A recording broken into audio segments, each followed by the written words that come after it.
خوش آمدید. رمضان عشق ہے سحری ٹرانسمیشن اور ہم اپنی گفتگو جیسے میں نے آپ کو بتایا تھا آج ہم نے بات چیت کرنی ہے قرآن حکیم کا ایک منفرد اسلوب بیان ہے کہ اس اللہ تعالیٰ نے ہر ایک بات کو ایک حکایت ایک واقعے کے ساتھ منسوب کر کے ہمیں بتایا ہے تاکہ عبرت اور نصیحت دونوں چیزیں جو ہیں وہ ہمیں حاصل ہوں. اور آج ہم نے اسی کے بارے میں بات چیت کرنی ہے کہ قرآن پاک میں کیا کیا واقعات بیان ہوئے ہیں اور ان واقعات سے اللہ تعالیٰ ہمیں کیا بتانا کیا سمجھانا چاہ رہا ہے اور ہم نے اس کو اپنی زندگی میں کیسے نافذ کرنا ہے. سو ڈاکٹر جمیل صاحب آپ سے میں گفتگو کا آغاز کرنا چاہوں گی. پہلا واقعہ اگر ہم انسانی ارتقاء کے اعتبار سے دیکھیں تو بنی نوع آدم کے آغاز کا واقعہ حضرت آدم علیہ السلام کا واقعہ اس پورے واقعے میں سے مطلب آپ کیا سمجھتے ہیں پیغام کیا ہے ہمارے لیے؟ بسم اللہ الرحمن الرحیم. سب سے پہلی بات تو یہ کہ قرآن میں جو واقعات ہیں ان واقعات کی کئی حکمتیں ہیں اور جو واقعہ ہوتا ہے اس کے لیے یہ شرط نہیں کہ انسان پڑھا لکھا ہو. ایک عام آدمی کامن مین کو بھی اگر آپ کوئی واقعہ بتائیں گے اور اس کے بعد ایز اے لیسن اس کو آخر میں کوئی سبق دیں گے تو اس کو کمپیریٹیولی زیادہ اچھی بہتر طور پر ایبزارب کر سکتا ہے, اس کو یاد رہ سکتا ہے. تو قرآن پاک نے یہ واقعہ کس انداز میں ہمیں بتایا؟ اب میں دیکھوں اب حضرت آدم علیہ الصلوۃ والتسلیم کا جو واقعہ ہے سورہ بقرہ سے شروع ہو گیا ہے وہ, اور اس میں ہر جگہ پر کم و بیش 5 مقام پر پورے رکوع اللہ نے اس واقعے سے بیان کیے ہیں اور ہر جگہ پر آپ کو ایک نئی حکمت نظر آئے گی. جس طرح اللہ تبارک و تعالی نے پہلے بتایا حضرت آدم علیہ الصلوۃ والتسلیم کو تخلیق کیا اور فرشتوں سے خطاب کیا کہ میں زمین پر انی جاعل فی الارض خلیفہ, میں زمین پر خلیفہ بنانا چاہتا ہوں. انہوں نے کہا قال انی اعلم ما لا تعلمون, اے رب کائنات یہ ونحن نسبح بحمدک, ہم تیری تسبیح و تحلیل کرنے والے, ہم تیرے عظمتوں کے نغمے پڑھنے والے, یہ موقع ہمیں ملنا چاہیے تھا, مقصد یہ تھا. اللہ نے فرمایا انی اعلم ما لا تعلمون. یہ انی اعلم ما لا تعلمون اس میں پورا جہان پوشیدہ ہے کہ اے میرے فرشتوں تمہارا تعلق سول سے ہے. انسان کو ہم جسم بھی عطا کریں گے, روح بھی عطا کریں گے, تمہیں عبادت سے روکنے والی کوئی چیز نہیں, لیکن انسان کو روکنے کے لیے نفس بھی بنائیں گے, شیطان بھی پیچھے لگا دیں گے اور وہ انسان ہزاروں چیزوں کو ٹھوکر مار کر ہمیں ایک سچا سجدہ کرے گا تو ہم تمہارے ہزاروں سجدوں سے بڑھ کر اسے اجر و ثواب عطا فرمائیں گے. اے میرے فرشتوں تمہیں کیا پتا, تم میں کوئی گناہ کرنے والا نہیں, تمہیں کیا پتا میں غفار بھی ہوں, تمہیں کیا پتا میں ستار بھی ہوں, تمہیں کیا پتا کہ میں گناہوں کو معاف بھی کرتا ہوں, گناہوں کو چھپا بھی دیتا ہوں. لہذا تمہیں گناہ کرنے والے نہیں, لیکن انسان گناہ کرے گا اور گناہ کر کے جب ندامت کا آنسو بہاتا ہوا میری بارگاہ میں آئے گا, ایک آنسو بہائے گا, میں اس کے سارے صغائر اور کبائر گناہوں کو معاف کر دوں گا. انی اعلم ما لا تعلمون. تمہیں کیا پتا, تم یہ کہتے ہو کہ انسان زمین پر فساد پھیلائے گا. ہاں, انسانوں میں جہاں فساد پھیلانے والے ہوں گے, جہاں گناہگار اور سیاہکار ہوں گے, وہیں ان انسانوں میں میرے عبادت گزار بھی ہوں گے, متقی اور پرہیزگار بھی ہوں گے, انہی انسانوں میں اصحاب کبار بھی ہوں گے, اہل بیت اطہار بھی ہوں گے, اور سب سے بڑھ کر یہ کہ جناب احمد مختار بھی ہوں گے. انی اعلم ما لا تعلمون. تمہیں کیا معلوم کہ ہم نے انسان کو کیا عظمت عطا کرنی ہے, تم فقط رکوع و سجود کی عبادت کرتے ہو. انسان کو دیکھنا ہماری راہ میں جب بھوکا رہے گا تو روزے دار کہلائے گا, جنگ میں جا کر فاتح بن کر آئے گا تو غازی کہلائے گا, شہید ہوگا جان دے گا تو شہید کہلائے گا,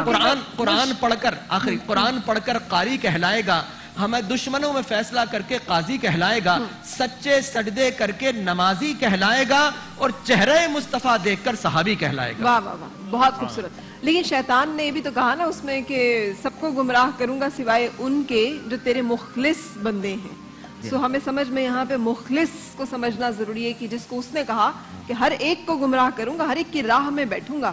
اب اس میں اتنا بڑا لیسن ہے, اس میں اتنا بڑا سبق جو تیرے مخلص بندے ہیں, اس میں اتنا بڑا سبق ہے. معمہ کیا ہے, ماجرا کیا ہے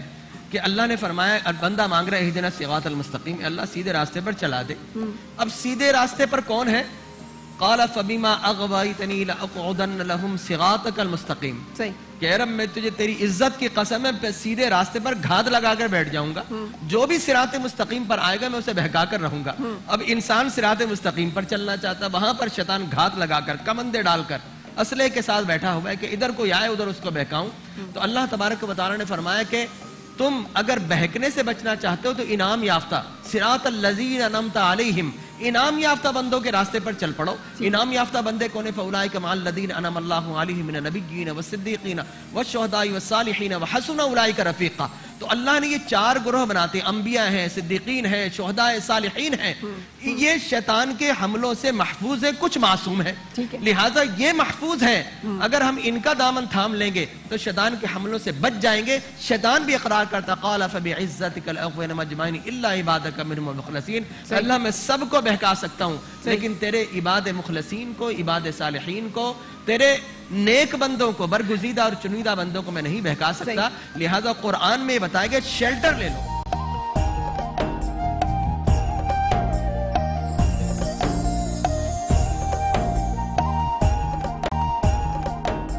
تو حضرت نوح علیہ السلام کا قصہ، کیونکہ جہاں سے ایک دفعہ پھر نسل انسانی کا دوبارہ سے اس کا وجود آتا ہے نا، اس طوفان نوح کے بعد جو نسل انسانی کا سلسلہ جنہیں آدم ثانی بھی کہا جاتا ہے، تو پھر حضرت نوح علیہ السلام کا جو واقعہ قرآن پاک میں بیان ہوا ہے اس میں ہمارے لیے کیا حکمت ہے، کیا عبرت ہے، کیا نصیحت ہے اور کیا واقعہ ہے، اس میں کیا چیدہ چیزیں جن کا آپ نحمدہ ونصلی علی رسولہ الکریم، اما بعد۔ نوح علیہ السلام نجی اللہ ہے، بہت بڑے نبی ہیں، آدم ثانی بھی ہے، اللہ نے ان کو وہ مقام بخشا ہے، آدم کے بعد نسلیں انہی سے چلی ہیں، پھر وہ ان کے 4 بیٹوں سے حام، سام، ان سے پھر یافب، یہ ان کے اولاد ہیں،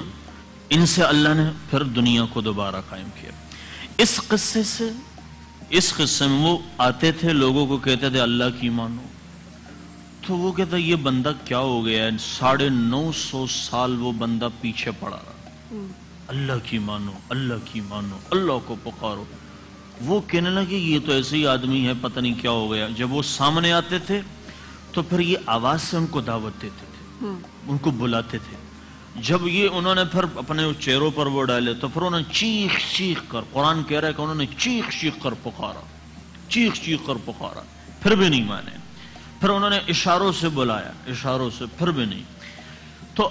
حتیٰ کہ پھر علماء نے لکھا ہے ان کی عمر 1400 سال، 1400 سال عمر، 950 سال تبلیغ، یا 1050 سال عمر۔ تو اب اس طریقے سے اب یہ ہوا کہ 80-82 آدمی وہ مان گئے، 80-82 آدمی صرف مان گئے، باقی کوئی نہیں مانا۔ تو جب یہ اتنے انہوں نے دعوت اللہ کی طرف بلانے کی کہ لا الہ الا اللہ تفلحون، پڑھو کامیاب ہو جاؤ گے۔ اب انبیاء کا آنا مخلوق کو مخلوق کی عبادت سے ہٹا کے اللہ کی طرف جو خالق مطلق ہے اللہ کی طرف لگانا، انبیاء کا نزول اسی لیے ہوتا ہے کہ مخلوق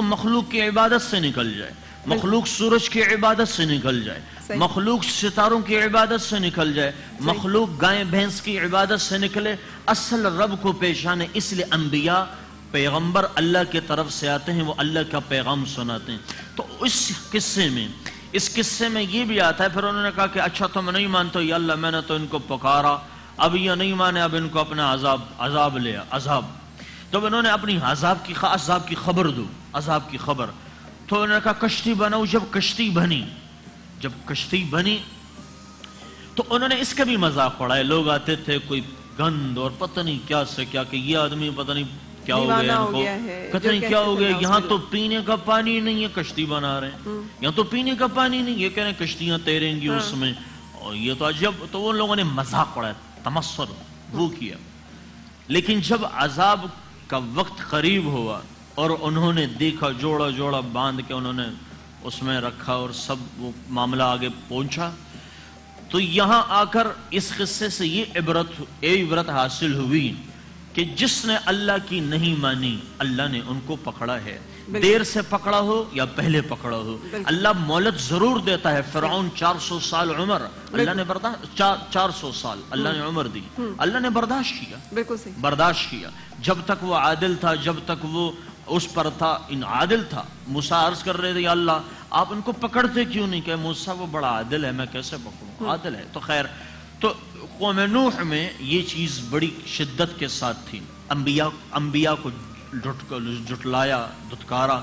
تو اس قصے میں یہ ایک قصہ امت کی طرف، ایک تو یہ پتہ چل گیا کہ عذاب الہی آتا ہے، ایک اور بھی تو اس میں بات ہے، کنعان جو کہ آپ ہی کا بیٹا تھا، کافر تھا، پیچھے رہ گیا، نبی کی دعا بھی بچا نہیں سکی۔ ہاں کہ نہیں میرا بیٹا ہے، کہ نہیں بیٹا تیرا بیٹا نہیں ہے، نہیں بچا یہ ہاں، تیرا بیٹا نہیں ہے۔ وہ پیچھے رہ جانے والوں میں سے ہے، پہلے ہی بتا دیے جی۔ فضیلت ہوتی ہے، لیکن ایسا شخص جو کہ اللہ اور رسول سے منحرف ہو جائے، وہ آپ کا سگا بیٹا بھی ہو تو پھر بتایا گیا ہے کہ اسے پھر چھوڑ دیا جائے، صحیح۔ اس لیے کہ جو اللہ اور رسول کا نہیں ہو سکا کسی کا نہیں۔ اور اس واقعے سے ہمیں یہ بھی پتا چلتا ہے کہ انبیاء کرام رسول اعظام علیہ الصلوۃ والتسلیم جب بھی آتے تھے تو لوگ یہ سوال کرتے تھے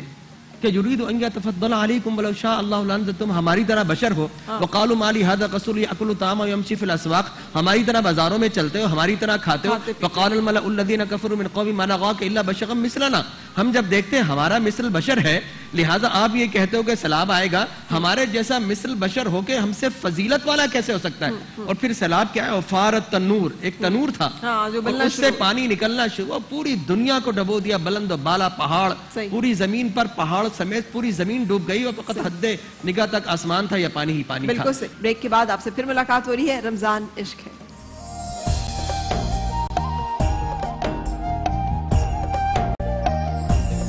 خوش آمدید، رمضان عشق ہے سحری ٹرانسمیشن، اور آپ لوگ بھی سحری کر رہے ہوں گے، ہم لوگ بھی اس وقت سحری میں سب لوگ مصروف ہیں، اور ساتھ ساتھ ایک خوبصورت سا کلام، ہمارے ایک بہت خوبصورت آواز کے حامل ثنا خان غلام صابر یوسفی میرے ساتھ ہیں، سو آپ کی کوئی کلام ہمیں سنائیں۔ میرے دل میں ہے یاد محمد، میرے ہونٹوں پہ ذکر مدینہ، میرے دل میں ہے یاد محمد، میرے ہونٹوں پہ ذکر مدینہ، تاجدار حرم کے کرم سے آ گیا زندگی کا قرینہ، میرے دل میں ہے یاد محمد، ہر خطا پر میری چشم پوشی، ہر خطا پر میری چشم پوشی، ہر طلب پر عطاؤں کی بارش، ہر طلب پر عطاؤں کی بارش، مجھ گناہگار پر کس قدر ہے مہرباں تاجدار مدینہ، مجھ گناہگار پر کس قدر ہے مہرباں تاجدار مدینہ، میرے دل میں ہے یاد محمد، اور مجھ کو طوفان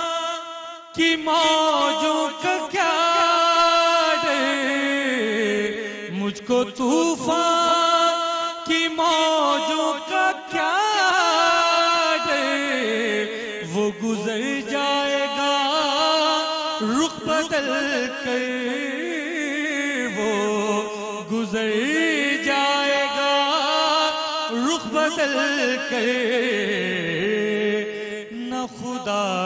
ہے میرے جب محمد، تو کیسے ڈوبے گا میرا سفینہ، میرے دل میں ہے یاد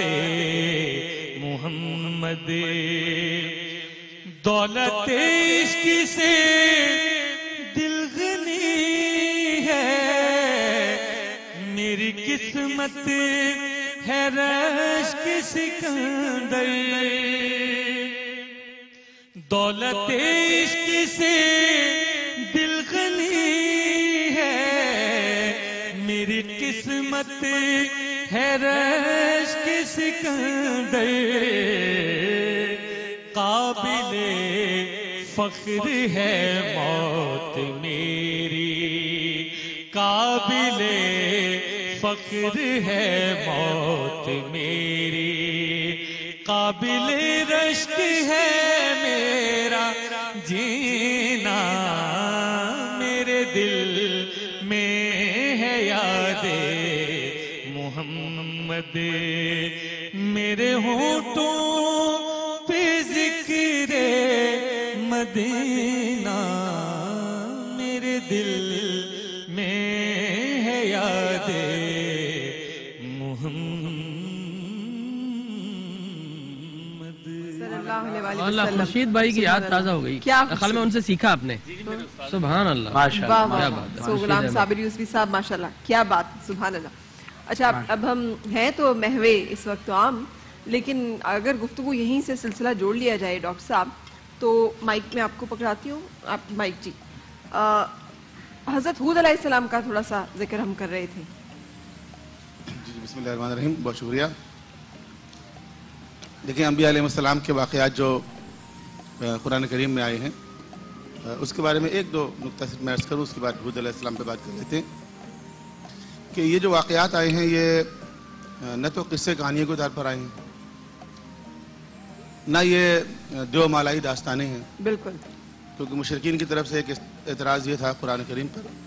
یہ اساطیر الاولین ہیں، گزشتہ زمانے کے لوگوں کے قصے کہانیاں ہیں۔ قرآن نے کہا یہ اساطیر نہیں ہے، اصل میں یہ ہسٹری نہیں ہے، اس کے اندر ایک فلسفی آف ہسٹری، صحیح، کہ انبیاء علیہ السلام جن جن امتوں میں آئے انہوں نے کس طرح تبلیغ کی، کس طرح اپنی تعلیمات سے لوگوں کو آگاہ کیا، امت کی طرف سے اس کا رد عمل کیا ہوا، صحیح، کن قوموں نے قبول کیا تو ان کا انجام کیا ہوا، اور جن قوموں نے قبول نہیں کیا ان کا انجام کیا ہوا۔ صحیح، ہود علیہ السلام تشریف لائے، جس طرح اور انبیاء علیہ السلام آئے، انہوں نے بھی اللہ کا پیغام پہنچایا، امت نے تسلیم نہیں کیا، کیونکہ غریب تھے، اتنے مالدار نہیں تھے۔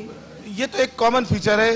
کہ مشرکین کہا کرتے تھے کہ بھئی اللہ نے ان کو نبی کیوں بنایا، ہاں، فلاں کے کیوں نہیں بنا دیا، اور ان کے پاس کھجور اور انگور کے باغات کیوں نہیں ہیں، ہاں، ان کے پاس کوئی سونے کا محل ہوتا۔ صحیح، یہ تو ایسی باتیں ہیں جو ہر دور کے لوگوں کے اندر ہیں، اور ہود علیہ السلام کے زمانے میں بھی تھی، بڑی بڑی عمارتیں بنایا کرتے تھے پہاڑوں کے اوپر۔ تو اصل جو پیغام ہے اس کے اندر کہ جن قوموں نے انبیاء علیہ السلام کی دعوت پر لبیک کہا اور اس کے بعد ان کی اطاعت اور فرمانبرداری کی، وہ عروج کی طرف گئیں، اور جن لوگوں نے ان کی تعلیمات کو ٹھکرا دیا وہ زوال کا شکار ہوئی۔ یہ وہی قوم ہے جو پہاڑ کاٹ کر عمارتیں اور گھر بنایا کرتی تھی، اور جو فن تعمیر کا ایک نمونہ تھی، اور آج بھی ان کی رہائش گاہیں جو ہیں وہ عبرت کا جگہ ہے، نمونہ ہے۔ بعض مقامات کو کہا جاتا ہے کہ اسی زمانے کے لوگوں کی یادگاریں ہیں، صحیح، اور یہی نہیں، اور بہت ساری قومیں ایسی گزری ہیں جو اپنے زمانے میں اگر آپ مادی اعتبار سے دیکھیں تو بہت ترقی یافتہ بظاہر نظر آتی ہیں۔ یعنی مادی عروج جو ہے وہ اس چیز کا غماز نہیں ہے کہ انسان روحانی طور پہ یا اخلاقی طور پہ کس درجے ترقی کے درجے پر ہے۔ اصل میں تو دیکھیں اللہ کا دین جو ہے وہ مادی ترقی کا مخالف نہیں ہے، صحیح، سلیمان علیہ السلام کا دور بھی ہے، داؤد علیہ السلام کا دور بھی ہے، بالکل، تو اللہ کا دین تو یہ نہیں کہہ رہا کہ آپ پسماندگی میں زندگی گزاریں، لیکن جہاں آپ مادی ترقی کرتے ہیں وہاں روحانی اور معنوی ترقی بھی ضروری ہے۔ صحیح، اگر معاشرہ اس سے عاری ہو جائے، خالی ہو جائے، ان خرابیوں اور بریوں کا شکار ہو جائے، جیسے لوط علیہ السلام کی قوم ہے، کوئی ایسی برائی کا شکار ہو گئی۔ لوط علیہ السلام کا قصہ بھی ابھی ہم تفصیل میں آپ سے سننا چاہیں گے، لیکن اس سے پہلے چونکہ بریک کے لیے رکنا ہے، تو حضرت ہود علیہ السلام کے قصے میں 7 دن اور 8 راتوں تک وہ آندھی چلتی رہی، جسے منحوس آندھی قرآن پاک نے کہا ہے، اور پھر کاٹ کے رکھ دیے گئے، یہ بھی الفاظ ہیں قرآن حکیم کے، اور تباہ و برباد کر دیے گئے، اور ان کا نام و نشان مٹ گیا۔ اور وجہ صرف شرک، تکذیب نبی کی، شرک، نبی کی تکذیب اور مذاق اڑانا، استہزاء۔ مذاق اڑانا، ٹھیک ہے، اور اللہ کے عذاب کو سمجھنا کہ گرفت الہی میں آ ہی نہیں سکتے ہم، جی جی، ہم تو بہت طاقتور ہیں۔ بس یہ صرف قصہ کہانی نہیں ہے، آج بھی اگر ہم اللہ کے دین کا مذاق اڑائیں، جی اللہ عز باللہ، اگر آج بھی ہم شرک کی طرف مائل ہو جائے خدا نخواستہ، آج بھی اگر انبیاء علیہ السلام کی جو تعلیمات ہیں ان کا انکار کریں، جھٹلائیں، صحیح، تو ٹھیک ہے وہ فزیکل عذاب جو پچھلی امتوں پر آیا کرتا رہا وہ آج نہیں آ رہا، لیکن آپ غور کریں ایک لاجیکل عذاب بھی ہوتا ہے جس کو ہم کہتے ہیں لاجیکل کانسیکوینسز. بالکل صحیح. ہم یہاں پہ بریک کے لیے رکیں گے اور بریک کے بعد پھر یہیں سے اپنا سلسلہ گفتگو کا جوڑیں گے.